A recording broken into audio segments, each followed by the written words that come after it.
Okay, आज हम study करेंगे कि how to use TS diagram. बहुत काम की होती है टीएस डायग्राम। जैसे कि हमने लास्ट टाइम भी डिस्कस किया था कि with the help of TS diagram हम बहुत प्रॉपर और बहुत करेक्ट असाइनमेंट कर सकते हैं। और हमने देखा था कि कुछ सिस्टम्स में वीक फील्ड में कुछ और असाइनमेंट्स होती हैं, स्ट्रॉन्ग फील्ड में कुछ और असाइनमेंट्स होती हैं। तो टीएस डायग्राम कैसे करेक्ट असाइनमेंट करेगी वो आज हम देखेंगे। सेकेंड ये कि हम with the help of TS diagram del naught की वैल्यू भी कैलकुलेट कर सकते हैं। ठीक, कैसे करेंगे वो भी देख लेते हैं। आप सबसे पहले मैं आपको दिखाती हूँ कि एक ये विजिबल स्पेक्ट्रम है वनेडियम 3 पॉजिटिव का। वनेडियम 3 पॉजिटिव सिस्टम कौन सा हुआ?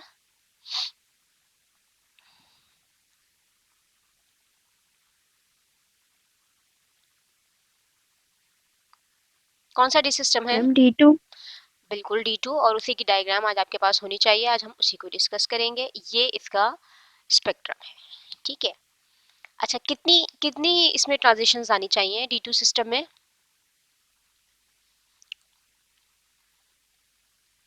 आपके पास पुरानी टीएस डायग्राम भी होंगी जो हमने एक साथ आपको दी थी, उसमें देख के बताइए D2 सिस्टम में कितनी ट्रांजिशंस पॉसिबल है? 3। 3 पॉसिबल है। ओके, और यहाँ पर आ रही हैं 2। ठीक है, इस स्पेक्ट्रम में 2 ट्रांजिशन आ रही हैं। तीसरी कहाँ है, क्यों नहीं दिख रही, उसका पता भी आपको ये टीएस डायग्राम बता देगी। ठीक है, और कहाँ आएगी वो, या क्यों मिस हो गई, वो भी आपको टीएस डायग्राम आज एक्सप्लेन करेगी।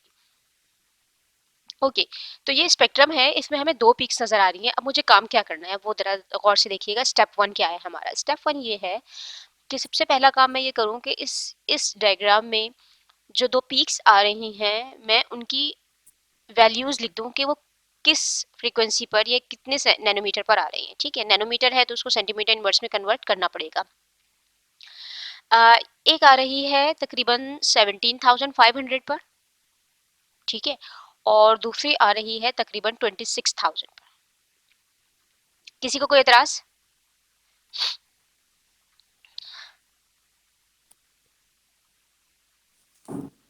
ठीक है, यस मैम। ठीक है। अच्छा, अब मैंने V1 फ्रीक्वेंसी का है ये जो सिंबल है। तो फ्रीक्वेंसी 1 का मतलब ये है कि यहाँ पर 17,500 सेंटीमीटर इनवर्स, क्योंकि कम एनर्जी है तो मैंने उसको कहा कम एनर्जी वाली न्यू 1, और न्यू 2 का मतलब है हाई एनर्जी। ठीक। अच्छा, अब सेकंड काम मैं ये करने वाली हूँ कि इन दोनों फ्रीक्वेंसीज का रेशो ले लूंगी। ठीक है, पहला स्टेप क्या था कि इस स्पेक्ट्रम से मैंने निकाला कि कौन सी 2 पीक्स आ रही हैं, कहाँ आ रही हैं। ठीक, और फिर उसके बाद मैंने इन दोनों पीक्स का रेशियो निकाल लिया, that is new 2 upon nu 1। ठीक है, ये यू नहीं है, ये न्यू है। Nu 2 upon nu 1। तो आप कैलकुलेट करके देख लीजिएगा कि 26,000 divided by 17,500 would be equal to 1.48। ठीक है, ओके। अब नेक्स्ट काम क्या है मेरा? यहाँ तक की चीजें क्लियर है? ये भी समझे, क्वेश्चन दिया हुआ है आपको, यस मैम। ये सिर्फ क्वेश्चन है। ठीक है ना, इस क्वेश्चन में आपको ये बताया है कि ये स्पेक्ट्रम है, ये न्यू 1 है, ये न्यू 2 है। आपने बस एक काम किया है, वो ये कि न्यू 2 और न्यू 1 का रेशियो कैलकुलेट कर लिया। अब हमें क्या करना है? अब हमें निकालनी है D2 की डायग्राम, जो कि आप सबके पास है। और D2 की डायग्राम हम लास्ट टाइम डिस्कस कर चुके हैं और हम देख चुके हैं कि वीक फील्ड में उसकी ट्रांजिशन कुछ और होती हैं और स्ट्रॉन्ग फील्ड में उसकी ट्रांजिशन कुछ और होती हैं। यहाँ लिखी हुई है, ज़रा अच्छे से अपने पास भी नोट कर लीजिए इसे या देख लीजिए कि ऐसा ही है। फर्स्ट ट्रांजिशन दोनों में सेम है, चाहे वीक फील्ड हो चाहे स्ट्रॉन्ग फील्ड हो, लेकिन सेकेंड और थर्ड आपस में इंटरचेंज हो गई हैं वीक फील्ड में और ओके। अब हमने ये सारी चीज सीख ली है कि इसकी वीक फील्ड में कुछ और ट्रांजिशन होती है, स्ट्रॉन्ग फील्ड में कुछ और ट्रांजिशन होती है, और जो चेंज आता है वो फर्स्ट सेम रहती है, सेकंड और थर्ड इंटरचेंज हो जाती है। जरा देख लीजिएगा यहाँ पर, उसकी वजह ये है कि ये वाली जो लाइन है ट्रिपलेट T1G की, वो इस तरह जा रही है, और ट्रिपलेट A2G की ऐसे जा रही है। ठीक है ना, तो जब क्रॉसिंग से पहले A2G सेकेंड ट्रांजिशन है, और T2G जो है T1G थर्ड ट्रांजिशन है। लेकिन जब क्रॉसिंग के बाद हम आएंगे तो T1G दूसरी ट्रांजिशन है और A2G जो है वो थर्ड ट्रांजिशन है। बिल्कुल ऐसा ही हमने लिखा है वीक फील्ड और स्ट्रॉन्ग फील्ड में। ठीक, अब आप एक काम कीजिए कि अपनी कॉपी पर जो कि आपकी नोटबुक है उस पे इस तरह एक कॉलम बना लीजिए, ये पूरा टेबल बना लीजिए इस तरह। और हम सबसे पहले डिस्कस करेंगे इन 2 ट्रांज़िशंस को।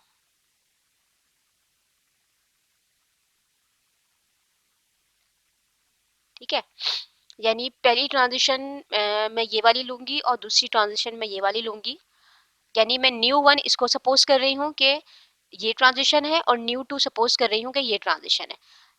मैं पीछे जा रही हूँ दोबारा से और दिखाती हूँ आपको कि मैं किसकी बात कर रही हूँ। मैं ये बात कर रही हूँ। मैं इन 2 ट्रांज़िशन को सिलेक्ट कर रही हूँ।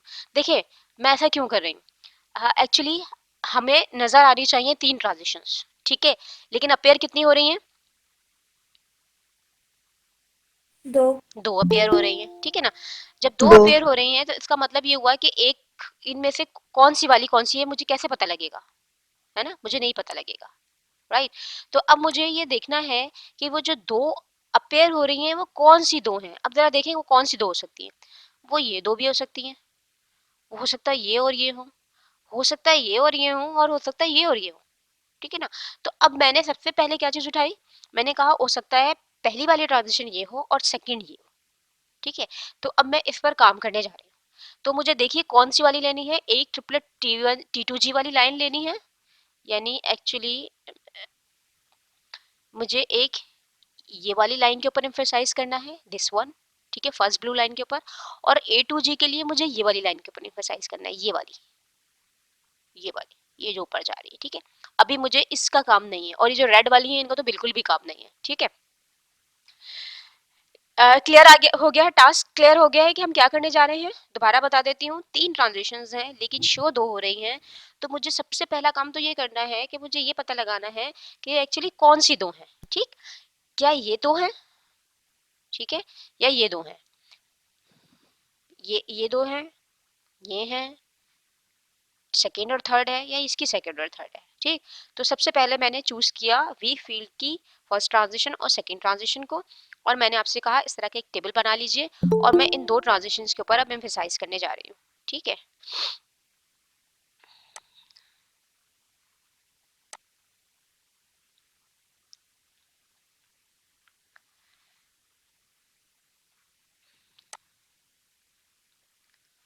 क्या आप सबने बना लिया है ये टेबल?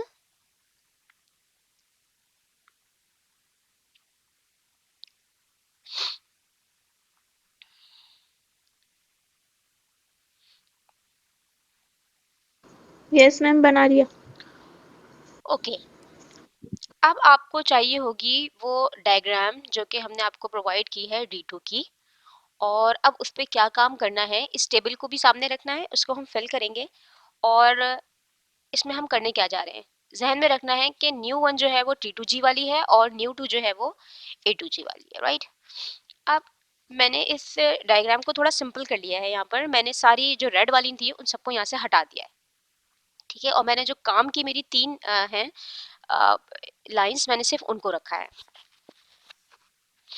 अच्छा जनाब, अब मैं क्या करने वाली हूँ, अब हम ये करेंगे कि ये अगर आप देखें ये डायग्राम बहुत ग्रेजुएटेड है। ग्रेजुएटेड इस सेंस में है कि हम यहाँ देख सकते हैं कि यहाँ पर चीज़ों को मैं मेजर कर सकती हूँ, ठीक है। तो अब करने क्या वाली हूँ मैं, एक मिनट, कोई आया है स्टूडेंट, हम उसको ज़रा एंटर कर लें।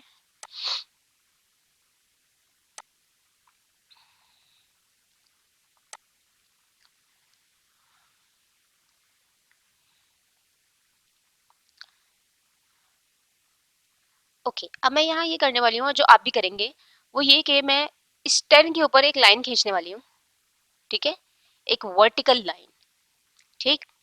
और ये वर्टिकल लाइन इस 10 के ऊपर, मैं अभी किन 2 लाइंस की बात कर रही हूँ, मैं अभी सिर्फ इस T2G की बात कर रही हूँ, ठीक है, इस T2G वाली लाइन की बात कर रही हूँ और इस A2G वाली लाइन की बात कर रही हूँ, ठीक, इसकी बात कर रही हूँ। ये वर्टिकल लाइन T2G को कहाँ कट कर रही है, मुझे E ओवर B की ये वैल्यू देखनी है। यही लाइन मेरी सेकंड फ्रीक्वेंसी वाली लाइन को कहाँ कट कर रही है, मुझे ये वैल्यू देखनी है। पहली लाइन को ये कट कर रही है यहाँ पर और सेकंड लाइन को ये कट कर रही है यहाँ पर।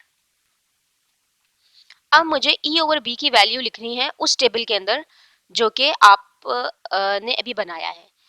ये वाली जो वैल्यू है ये न्यू वन के लिए है और ये वाली जो वैल्यू है ये न्यू टू के लिए है। यानी आप 10 वाले कॉलम में न्यू वन की जगह पर ये वाली वैल्यू और न्यू टू की जगह पर ये वाली वैल्यू लिखेंगे। दोबारा बताती हूँ। हम सबसे पहला काम ये करेंगे कि 10 पर हमने एक वर्टिकल लाइन ली है और ये वर्टिकल लाइन मेरी उन दोनों फ्रीक्वेंसी जो मैंने सिलेक्ट की हैं, कौन सी सिलेक्ट की हैं, मैंने सिलेक्ट की है T2G और A2G। ठीक है, इन दोनों लाइंस को ये वाली A2G की लाइन है, ये वाली T2G की लाइन है, ये इनको कहाँ कट कर रही है। मुझे लेफ्ट साइड पर जाकर इसको जिस तरह हम कैलिब्रेशन कर्व में करते हैं, अब मुझे E और B की वैल्यू देखनी है कि 10 के ऊपर ये फ्रीक्वेंसी कहाँ कट हो रही है और फ्रीक्वेंसी 2 कहाँ कट हो रही है। ठीक है, तो मुझे नजर ये आ रहा है कि फ्रीक्वेंसी 1 तकरीबन 9 पर कट हो रही है और फ्रीक्वेंसी 2 वाली जो लाइन है वो 19 पे कट हो रही है। ठीक है, तो अब आपने क्या करना है, अब आपने ये करना है कि आप इस टेबल में जाएं यहाँ पर। ठीक है, और यहाँ पर आप लिख दीजिए, आप यहाँ पर लिख दीजिए 9 और यहाँ लिख दीजिए 19। ठीक है, न्यू वन की जगह में लिखेंगे 9 और इस पे लिखेंगे 19। ठीक है, ये बात किसकी समझ में नहीं आई?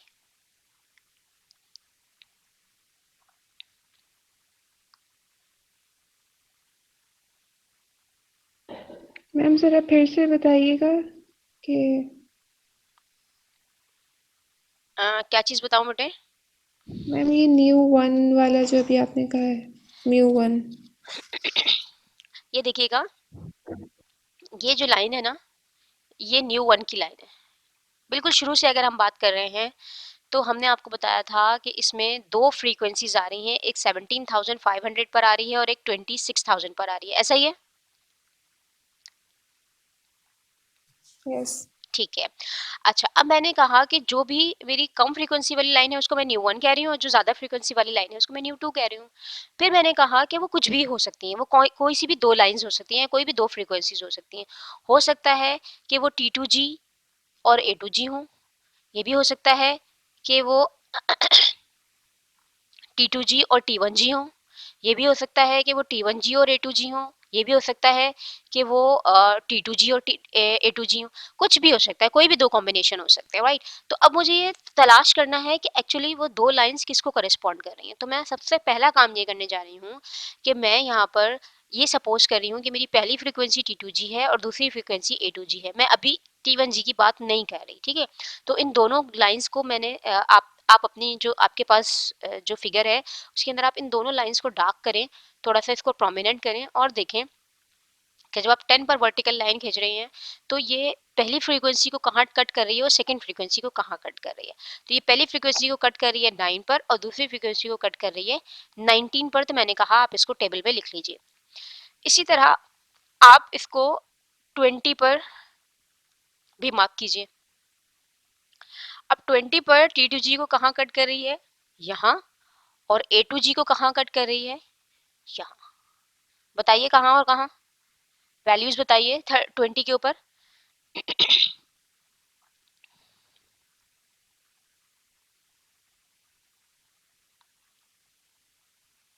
19 and 39। एंड 19 तो हमने इससे पहले ली थी और ये 19 से थोड़ा पहले है तो मैं इसको 18 कर देती हूँ। ठीक है,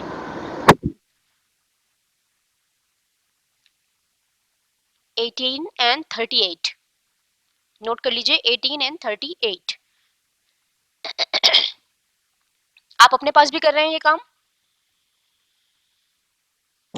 यस मैम। ठीक है, अब हम ऐसा ही काम अब करेंगे जो हमने 20 पे किया, 10 पे किया। अब हम यही वर्टिकल लाइन एक और लेंगे 30 के ऊपर। ठीक है, और 30 पर हमने देखा कि 30 कहाँ कट कर रहा है। आप अपने पास करके मुझे बताइए कितने पे कट कर रहा है। अच्छा, ये लाइंस बिल्कुल प्रॉपर वर्टिकल होनी चाहिए, थोड़ी सी भी टेढ़ी मेढ़ी होगी तो आपकी और मेरी वैल्यूज में बहुत फर्क आ जाएगा।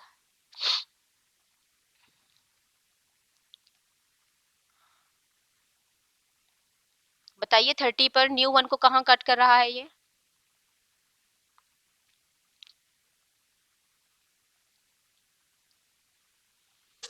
27, हाँ, तकरीबन 28 पर, मेरे पास भी 28 है। और न्यू टू को, A2G वाली लाइन को कहाँ कट कर रहा है? 59, तकरीबन 58। 58. ठीक, Okay. Okay good. 40 पर भी देख लीजिए ये कहाँ हो रहा है। 40 पे बताइए। एक होगी T2G वाली लाइन और एक होगी A2G वाली लाइन।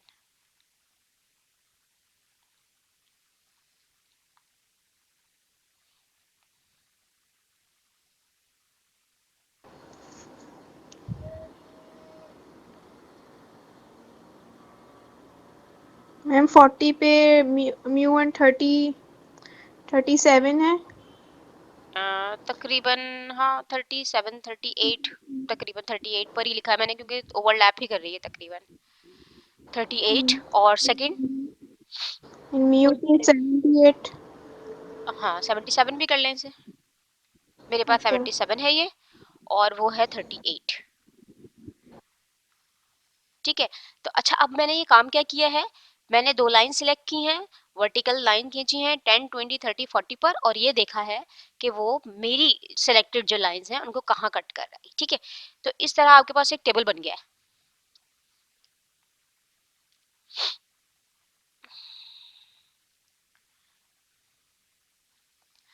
अच्छा, अब यहाँ पर जो थर्ड रो है आपके टेबल की, उसमें मैंने रेशियो लिखा है न्यू टू और न्यू वन का। आप भी कैलकुलेट कर लीजिए, देखिए यही आ रहा होगा 19 डिवाइड बाय 9 2.11, 38 डिवाइड बाय 18 और 58 डिवाइड बाय 28 और 77 डिवाइड बाय 38 करके मैंने हर कॉलम का अपना एक रेशियो लिख दिया है। ठीक है, ये रेशियो लिखा है मैंने।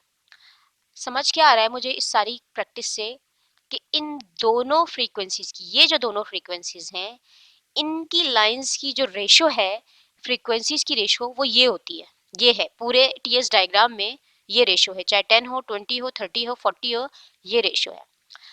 बिल्कुल शुरू में हमारे पास दो फ्रीक्वेंसीज आ रही थी, उनकी क्या रेशो थी?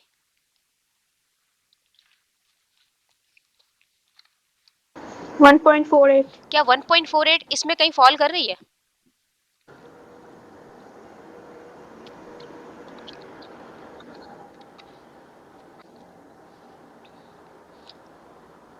वन पॉइंट फोर एट यहाँ कहीं आपको लगता है कि 1.48, अगर मैं यहाँ से यहाँ तक देखूँ 2.11 से 2.02 तक, तो कहीं इस इन नो वैल्यूज के बीच में 1.48 आ रहा है?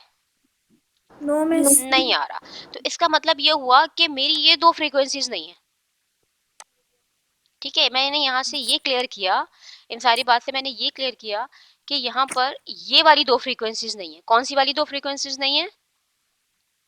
जो मैंने अभी शुरू में आपको बताया था ना, वीक फील्ड फील्ड और के स्टार्ट पर. हाँ बिल्कुल, ये हम जो बात कर रहे थे ना, वो इन दो की बात कर रहे थे। सॉरी, जी. इनकी बात कर रहे थे ना। हमने हमने कहा था ये दो भी हो सकती हैं, ये दो भी हो सकती हैं, ये दो भी हो सकती हैं और ये दो भी हो सकती हैं। तो अभी मुझे ये पता लग गया ये दोनों नहीं है। ठीक है ना, यस. ये दोनों नहीं है।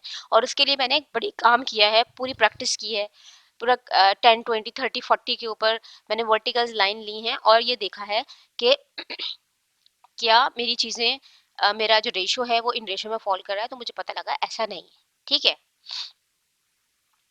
अच्छा, अब यही काम मैं इन दोनों फ्रीक्वेंसीज के साथ करने जा रही हूँ, T2G एंड T1G। ठीक है, पहले मैंने लिया था T2G एंड A2G, अब मैं ले रही हूँ T2G एंड T1G। राइट, बिल्कुल यही काम है। इस टेबल के बाद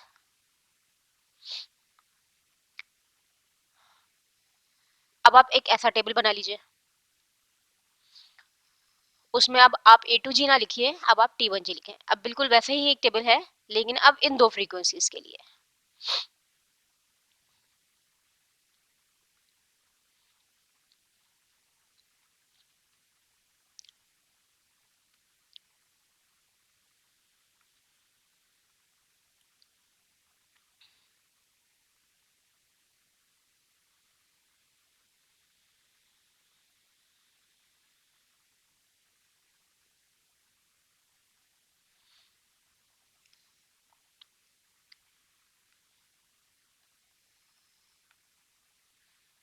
बना लिया?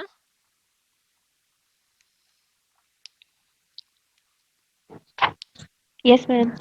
ओके, अब हम वापस टीएस डायग्राम की तरफ जाएंगे और अब हम कौन सी दो लाइंस को सिलेक्ट करेंगे, T2G एंड T1G, राइट। अब मुझे ये दो लाइन सिलेक्ट करनी है, एक ये वाली, एक ये वाली और एक ये वाली, ठीक है। ओके, सेम प्रैक्टिस करेंगे। पहले मैंने 10 पे किया, मुझे बताइए आपके पास क्या वैल्यूज आ रही हैं। अच्छा, जो पहली वाली फ्रीक्वेंसी है वो तो हमारे पास सेम है ना।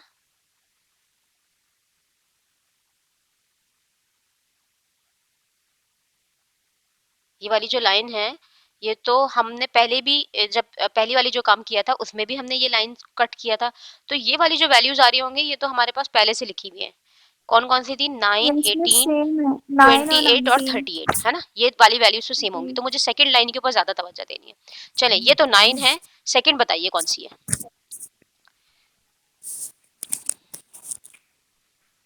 कितने पे आ रही है। 24. 23।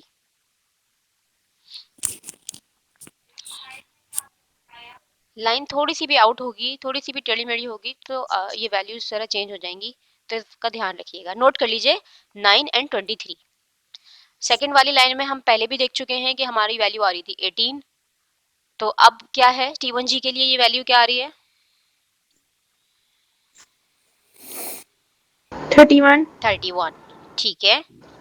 अब 30 पर लिए काम कर लेते हैं। 30 पर हम पहले ही देख चुके हैं कि ये वैल्यू आ रही थी 28, अब कितनी आ रही है, 40. 40 से थोड़ा ऊपर है, 41, 41. ठीक है। और डेल नॉट ओवर बी की वैल्यू 40 पर हम ये काम करने जा रहे हैं, तो जरा देखिए क्या हो रहा है।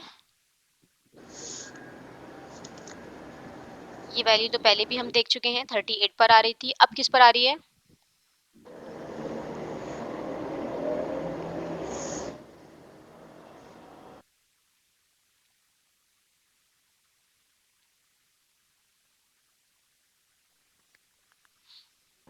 Ma'am, 50. 50, बिल्कुल ठीक। Okay, good. तो ये टेबल भी बन गया हमारे पास, इनकी रेशियो भी निकाल लीजिए।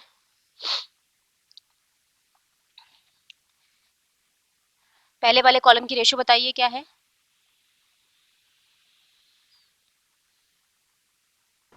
0.391. ना ना बेटा, new 2 upon nu 1। Oh, sorry. 2.55. 2.55। Second column का निकालूं,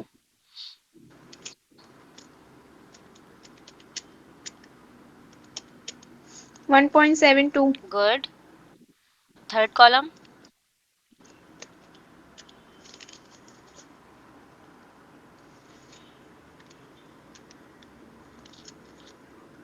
1.46. ठीक है। और लास्ट कॉलम, 1.31. ठीक हो गया। अब मैं आपको दोबारा याद दिलाऊं, हमने जो लाइंस हमें जो फ्रीक्वेंसीज मिली थी, या दो दो पीक्स आई थी, उनकी रेशियो क्या थी, 1.48. 1.4. 1.48। क्या यहाँ कहीं लाई होती हुई नजर आ रही है। मिस 1.46 है हाँ, 1.46 यहाँ तो पर. है, लेकिन इनके कहीं बीच में ही होगी ना 1.48 वैल्यू।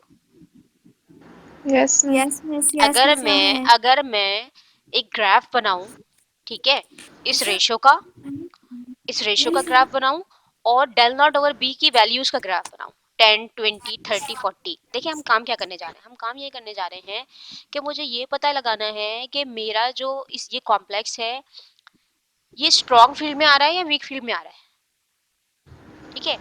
उसकी वैल्यू डेल नॉट वैल्यू 10 के आसपास कहीं होगी या 30, 40 के आसपास कहीं होगी। अभी क्या लग रहा है कि आपकी जो वैल्यू आ रही है 1.48 है, तो वो कहाँ कहीं आ रही होगी, 30 और 40 के बीच में होगी, 20 और 30 के बीच में होगी, या 10 और 20 के बीच में होगी। मैम 30 and 40 के बीच में. 30 and 40 के बीच में मैम. 30-40. देख लो, 1.48 है, मिस 20-30. 20 और 30 के बीच में 2030. होगी, है ना, 20-30. 20, 30 के बीच यस में मिस. होगी। ठीक है ना, 140 की तरफ जा रहे हैं तो वो तो कम हो रही है, रेशियो कम हो रही है, जबकि 1.46 से मुझे ज्यादा चाहिए। तो अब मुझे काम क्या करना है, 20 और 30 के बीच में मुझे एग्जैक्ट वैल्यू निकालनी है कि मेरी डेल नॉट ओवर बी की वैल्यू मेरे इस कॉम्प्लेक्स के लिए डेल नॉट ओवर बी की एग्जैक्ट वैल्यू क्या है। ठीक है, अच्छा अब क्या है कि मैं अब ग्राफ बनाने जा रही हूँ, किसका ग्राफ बनाने जा रही हूँ, इस रेशियो का, ठीक है, और डेल नॉट ओवर बी का, 10 20 30 40 का। अच्छा ये ग्राफ मुझे बना बनाया मिल गया, ये सॉरी ये आपको पता होगा कि एक T2 जीती और एक T1 जीती, ठीक। ये ग्राफ मैंने लिया है, ये ग्राफ इस तरह आ रहा है, लेकिन कैसे आ रहा है, नीचे आप देखें डेल नॉट ओवर बी की वैल्यूज दी हुई है 10 20 30 40, और लेफ्ट पे आप देखें nu two over nu one का रेशियो है। 10 के ऊपर क्या वैल्यू बताई थी आपने मुझे, 2.55, ऐसा ही है, यस मैम। ओके 2.55 ये आ गया स्पॉट, ठीक है, मैंने डॉट लगा दिया। 20 के ऊपर ये वैल्यू थी 1.72, तो ये आ गई 1.72। फिर 30 के ऊपर ये वैल्यू है 1.46, मैंने ये लगाया 1.46, और 40 के ऊपर ये है 1.31, ये है 1.31। तो जब आप ये ग्राफ बनाएंगे ना तो ये इस तरीके से कर्व बन रहा है, ये एक्चुअली मैंने कैलिब्रेशन कर्व बना लिया, जिस तरह हम लोग स्टैंडर्ड्स लेके कर्व बना लेते हैं ना। अच्छा यहाँ पर थोड़ा ये हुआ कि कर्व पहले से बना हुआ था, मैंने उस पर वैल्यू डाली है, तो आप पहले वैल्यूज ऑफ कोर्स पहले पॉइंट्स लगाएंगे और उसके बाद जब इनको मिलाएंगे ना तो ऐसे कर्व बन जाएगा, यानी ये रेड लाइन बाद में आनी चाहिए और ये ब्लू डॉट्स पहले आएंगे, ठीक है ना। पहले आपने ये डॉट लगाया, फिर ये मार्क किया, ये वैल्यूज आपने खुद कैलकुलेट की हैं अभी, ठीक है। और जब इनको आप ग्राफ पेपर पर प्लॉट करेंगे और इस तरीके से जब आप उनको मिलाएंगे तो आपके पास ये ग्राफ आ जाएगा। अब मैं इस ग्राफ का क्या करूं,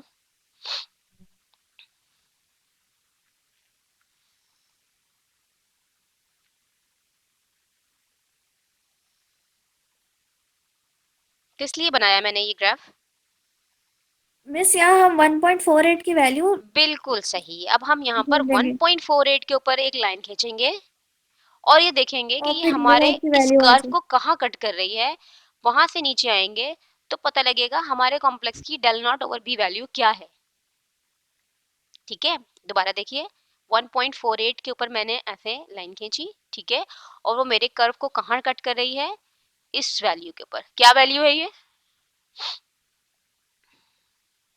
29। 29, 29 मैम। बिल्कुल। अब यहाँ पर मैंने एक बहुत जबरदस्त किस्म का काम कर लिया है, और वो काम ये कि हमने ये पता लगा लिया है कि हमारे कॉम्प्लेक्स की डेल नॉट ओवर बी की वैल्यू क्या है।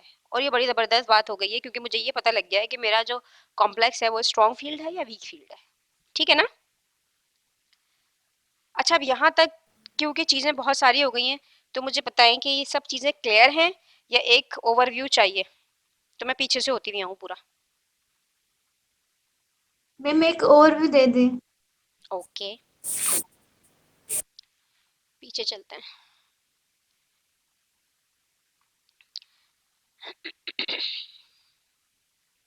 ओके, सबसे पहले देखिए, सबसे पहले मैंने आपको एक स्पेक्ट्रम दिया है V3 का और कहा कि ये दो पीक्स आ रही हैं, ठीक है। एक पीक आ रही है हमारी 17,500 पर और एक पीक आ रही है 26,000 पर, ठीक। ये गिवन है, समझे, ये आपका क्वेश्चन है जो कि गिवन है। आपने क्या किया, आपने कहा सबसे पहले काम ये करते हैं कि इन दोनों का रेशो निकाल लेते हैं, ठीक है। तो इन दोनों का आपने रेशो निकाल लिया 1.48, यहाँ तक आपकी एक मालूमात आ गई आपके पास, ठीक। अब आपने काम क्या करना है, काम के लिए आपको ये देखना है कि D2 की डायग्राम क्या है, D2 डायग्राम में कितनी ट्रांजिशन पॉसिबल है। तो ये हम लास्ट टाइम में डिस्कस कर चुके हैं कि इसमें थोड़ा सा प्रॉब्लम ये है कि इसकी वीक फील्ड में कुछ और ट्रांजिशन है, स्ट्रॉन्ग फील्ड में कुछ और ट्रांजिशन है, वो ट्रांजिशंस मैंने यहाँ लिखी हुई है। अच्छा, फिर दोबारा देखते हैं हम कि हमारे पास इस स्पेक्ट्रम में दो पीक्स आ रही हैं, तो तीसरी कहाँ है, ठीक है, हमें उसकी तलाश भी करनी है।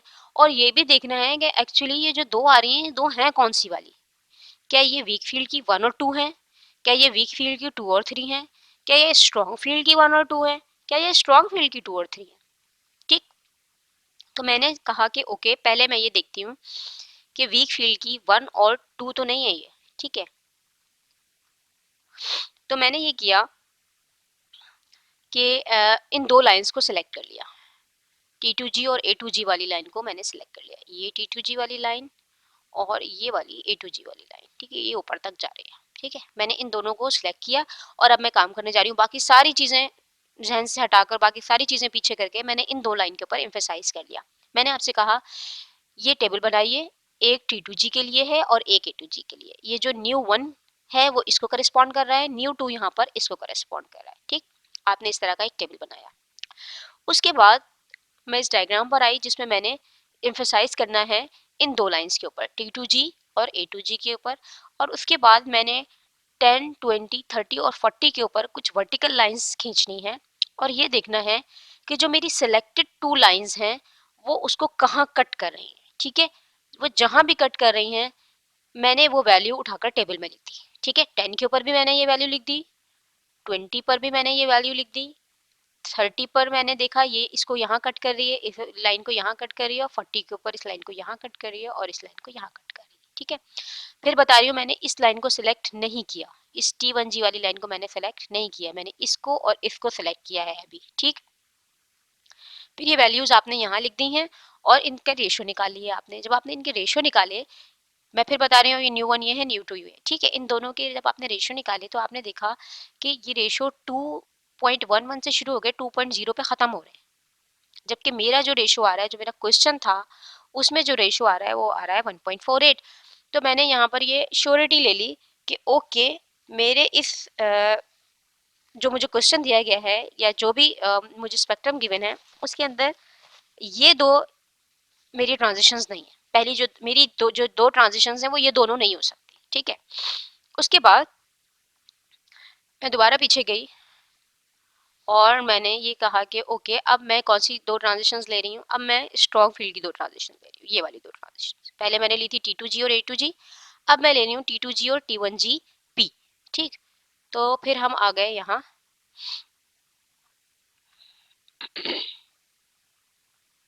और हमने कहा आपसे कि अब आप ये वाला टेबल बना लीजिए, ठीक है। इसी तरह का टेबल बनाइए, T2G सेम रहेगी, T1G P वाली लाइन अब मैं सेलेक्ट करूंगी, ठीक है।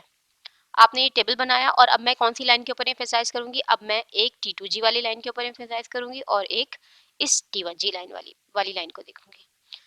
10 के ऊपर क्या वैल्यूज आ रही हैं, 20 के ऊपर क्या वैल्यूज आ रही हैं, 30 के ऊपर इन दोनों की क्या वैल्यूज हैं और 40 के ऊपर इन दोनों की क्या वैल्यूज हैं, ये मैंने फाइंड आउट की और इस टेबल में लिखी और इनका रेशियो निकाल लिया, ठीक। इन रेशियो को निकालने के बाद मैंने कहा ओके यहाँ ऐसा लग रहा है कि जो मेरा जो रेशियो था 1.48 वो इनके बीच में कहीं लाई करता है, 20 और 30 के बीच में कोई चीज़ आएगी, कोई जगह आएगी, ठीक है।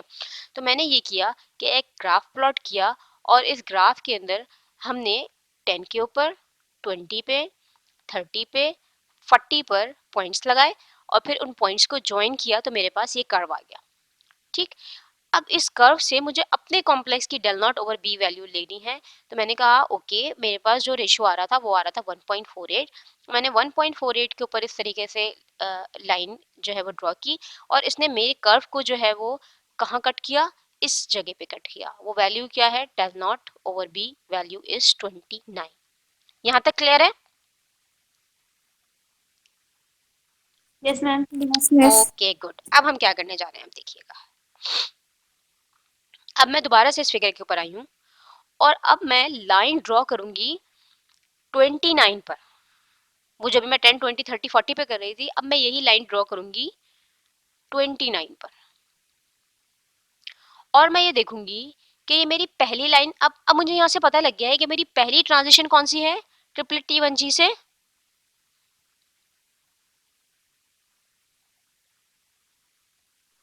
ट्रिपलेट T2G और सेकंड ट्रिपलेट T1G से ट्रिपलेट T1G P। ठीक, और थर्ड ट्रांजिशन है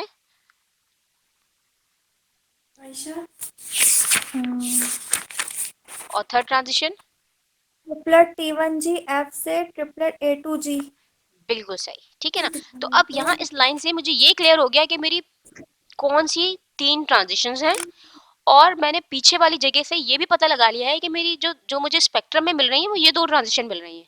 ये वाली ट्रांजिशन और ये वाली ट्रांजिशन मुझे स्पेक्ट्रम में मिल रही है, मुझे ये वाली ट्रांजिशन नहीं मिल रही है अभी, ठीक। लेकिन अब मैं ये क्या करने जा रही हूँ, मैं अभी इस ट्रांजिशन का भी पता लगाएंगे, लेकिन पहले हम कुछ और चीजें सॉर्ट आउट कर लें। 29 पे मैंने ये लाइन खींची और उसके बाद मैंने देखा ये T2G को कहाँ कट कर रही है, ये T1G को कहाँ कट कर रही है और ये A2G को कहाँ कट कर रही है। तो मैंने ये देखा कि ये T2G को कट कर रही है, कहाँ पर कट कर रही है भाई, 27 पे, ठीक है। T2G को कट कर रही है, सॉरी T1G को कट कर रही है ये 40 पे और A2G को कट कर रही है 56 पे। इसे भी नोट कर लीजिए। और ये काम हम कहाँ कर रहे हैं, डेल नॉट ओवर बी की वैल्यू का क्या रखी है हमने,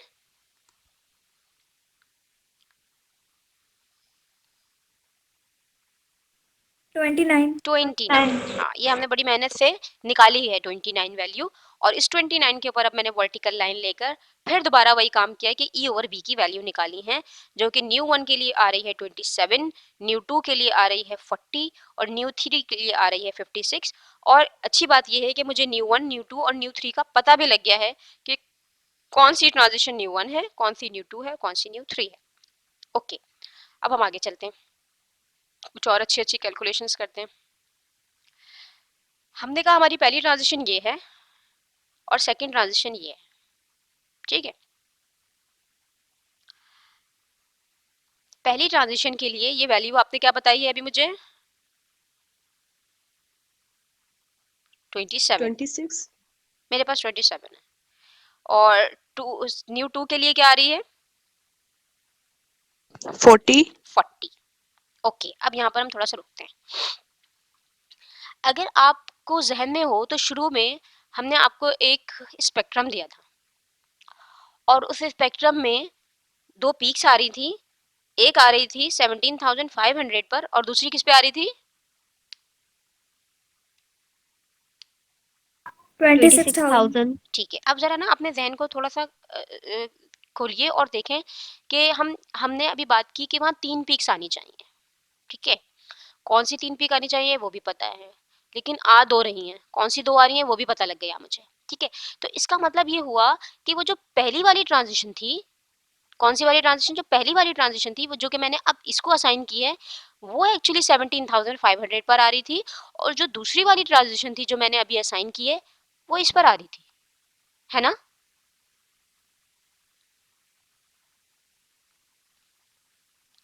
ये बात समझ में आती है कि मिस क्योंकि जी हम खुद से बोल रहे हैं. नहीं, खुद से नहीं बोल रहे बेटे, खुद से नहीं कह रहे। ये हमने जो पूरी कैलकुलेशन पीछे से हमने सारा कुछ किया तो हमें पता लगा ना। हम पीछे जाते हैं, जी. हम पीछे जाते हैं। ये हम यहाँ पर जब आए थे तो हमने ये निकाला ना यहाँ पर कि डेल नॉट ओवर बी की वैल्यू 29 आ रही है, ठीक है ना। जी. फिर मैंने यहाँ पर जी. 29 पे जब मार्क किया तो मुझे पता लगा पहली ट्रांजिशन ये है ना, पहली ट्रांजिशन ये है, जी. दूसरी ट्रांजिशन ये जी. है, तीसरी ट्रांजिशन ये है। यस. तो ये न्यू 1 हो गया है, ये न्यू 2 हो गई, ये न्यू 3 हो गई। यहाँ तक क्लियर है। अच्छा, और यस. इससे पहले मैं ये भी पता कर चुकी हूँ कि इन दोनों ट्रांजिशन की वजह से जो वैल्यू आ रही थी वो 1.48 आ रही थी, यस. है ना। तो इसका मतलब ये हुआ कि वो जो पहली ट्रांजिशन थी जो कि 17,500 पर आ रही थी वो ये थी, और जो 26,000 पर आ रही थी वो ये थी। तो मैंने कहा ओके, ये मेरी न्यू 1 है, ये मेरी न्यू 2 है, जिसकी वैल्यू मैंने अभी जो है वो कैलकुलेट की है अपनी टीएस डायग्राम से, जो 27 आ रही थी, न्यू 2 की वैल्यू 40 आ रही थी। तो ये एक्चुअली है क्या, ये फ्रीक्वेंसी कहाँ है, किधर से आई थी। तो मैंने कहा ओके, मुझे स्पेक्ट्रम गिवन था, उसमें न्यू 1 ये थी और न्यू 2 ये थी, ठीक है। तो अब यहाँ से मैं एक काम कर सकती हूँ, वो ये कि अब मैं इसको, इस वाली इक्वेशन को इससे कोरिलेट कर सकती हूँ। यहाँ पर इसकी वैल्यू यहाँ लिख सकती हूँ, energy of new 1 is actually this one, है ना। और energy of yes miss. New 2 is actually this one. तो मैं यहाँ से बी की वैल्यू कैलकुलेट कर सकती हूँ, इन दोनों इक्वेशन से मैं बी की वैल्यू कैलकुलेट कर सकती हूँ। जरा कीजिएगा। न्यू 1 की जगह 17,500 रखेंगे और न्यू 2 की जगह 26,000 रखेंगे। तो B would be equivalent to, पहले वाले के लिए 17,500 डिवाइडेड बाय 27। कैलकुलेटर नाम की चीज है। ओए ओए।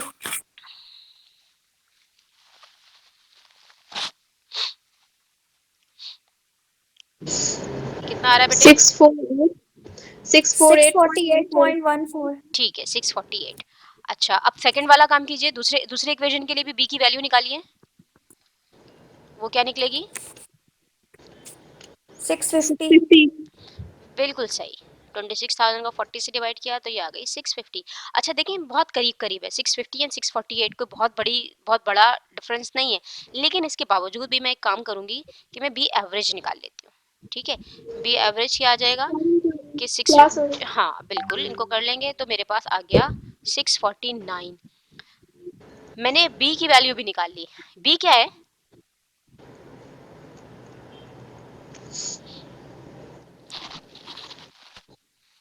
बी क्या चीज है? ऑर्गेल डायग्राम में हमने कैलकुलेट किया था बी डैश।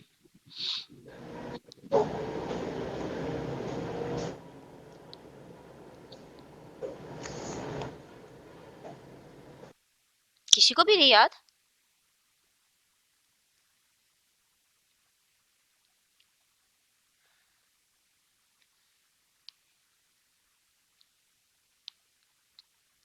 बी क्या था बेटे? मैम निफल ऑब्जेक्टिव रेशियो है ना? नहीं, नेफल मिस ऑक्जेटिक रेशियो तो B nephelauxetic dash over B ratio. था। बी था रका पैरामीटर। हमने आपको बताया था कि जो सेम मल्टीप्लिसिटी और सेम ज्योमेट्री वाली जो या सेम सिमेट्री वाली जो लाइंस होती हैं या ऑर्बिटल्स होते हैं या एनर्जी लेवल्स होते हैं, वो जब एक दूसरे के पास से गुजरते हैं, वो लाइंस एक दूसरे के पास से गुजरती हैं, तब एक दूसरे को क्रॉस नहीं करती बल्कि एक दूसरे को रिपेल करती हैं। जब वो रिपेल करती हैं तो वो किस एक्सटेंट से रिपेल करती हैं वो मालूम करने के लिए रका पैरामीटर यूज किया जाता है, जो कि हमने ऑर्गल डायग्राम में कैलकुलेट भी किया था, और वही रका पैरामीटर हमने टीएस डायग्राम में भी कैलकुलेट कर लिया कि ये इस कॉम्प्लेक्स में वेनेडियम 3+ के लिए रका पैरामीटर की वैल्यू 649 आ रही है। अच्छा, यहाँ पर भी आप नेफेल ऑक्जेटिक रेशियो कैलकुलेट कर सकते हैं। कैसे करेंगे?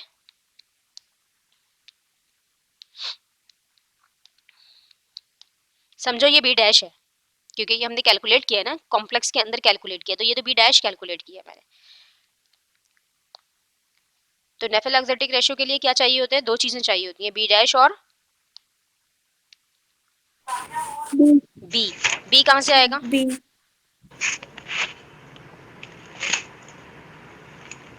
इसका हमने आपको एक टेबल बनवाया था, है ना? हमने आपको एक टेबल बनवाया Yes. था कि जो फ्री मेटल आयन होते हैं उनकी बी की वैल्यू हमने आपको दी थी। तो फ्री मेटल आयन की और बी की वैल्यू इन कॉम्प्लेक्स की जो रेशियो होती है वो होती है नेफेल ऑक्जेटिक रेशियो। वो हम यहाँ भी कैलकुलेट कर सकते हैं, वो मैंने यहाँ की नहीं, लेकिन आप कर सकते हैं। ओके, बी तक बात समझ में आ गई है? Yes miss. ओके, अब हम कैलकुलेट करने जा रहे हैं डेल नॉट वैल्यू। अच्छा, किसी के जहन में आ रहा है डेल नॉट वैल्यू कैसे कैलकुलेट कर सकते हैं?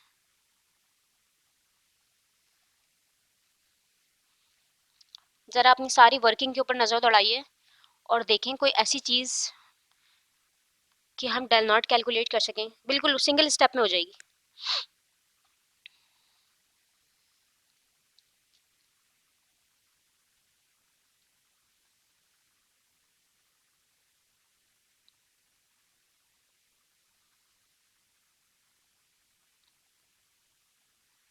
हमारे इस कॉम्प्लेक्स के लिए डेल नॉट ओवर बी की वैल्यू क्या है? 29। 29। बी की वैल्यू आपने कैलकुलेट कर लिया है ना? बी की वैल्यू निकाल ली है। Yes miss. क्या है? 649। तो डेल नॉट की वैल्यू आ जाएगी यहाँ से। तो डेल नॉट की Yes, वैल्यू ma'am. क्या आ जाएगी? कैलकुलेट करके बताइए।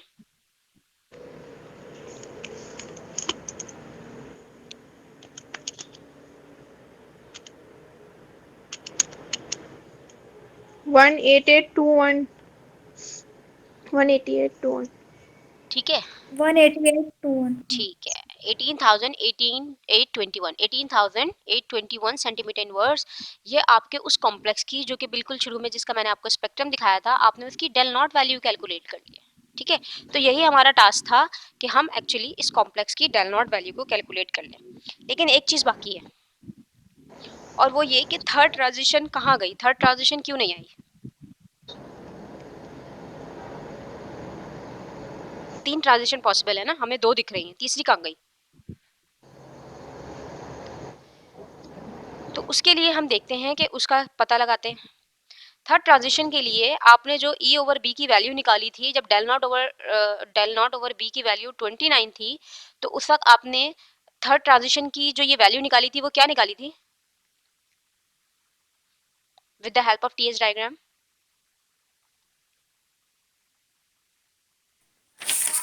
57 हाँ, something. 56 ठीक है, 57 है लेकिन ठीक है, 56 मेरे पास लिखी हुई है, तो ठीक है 56 ठीक है। बी की वैल्यू पता है आपको? Yes ma'am. बी की वैल्यू पता है हमें, तो हम ये निकाल लेते हैं कि न्यू 3 की एनर्जी क्या होगी।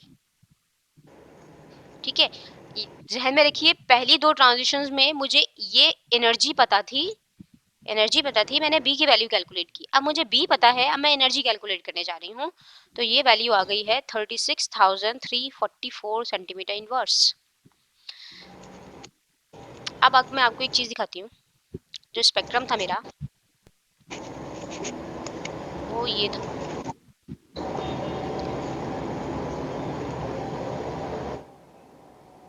जरा देखें इसमें लास्ट लिमिट क्या है आपकी, जो स्पेक्ट्रम है उसकी लास्ट लिमिट क्या है? 35,000. 35,000। और आपकी थर्ड ट्रांजिशन आनी कहाँ पर है? 36,000. 36,000 पर। वो आई ही नहीं है, वो हमारे समझे इंस्ट्रूमेंट की रेंज से बाहर चली गई। ठीक है, इस वजह से वो ऑब्जर्व नहीं हो सकी। अगर इसकी रेंज ज़्यादा होती तो यकीनन वो थर्ड ट्रांजिशन भी ऑब्जर्व हो जाती।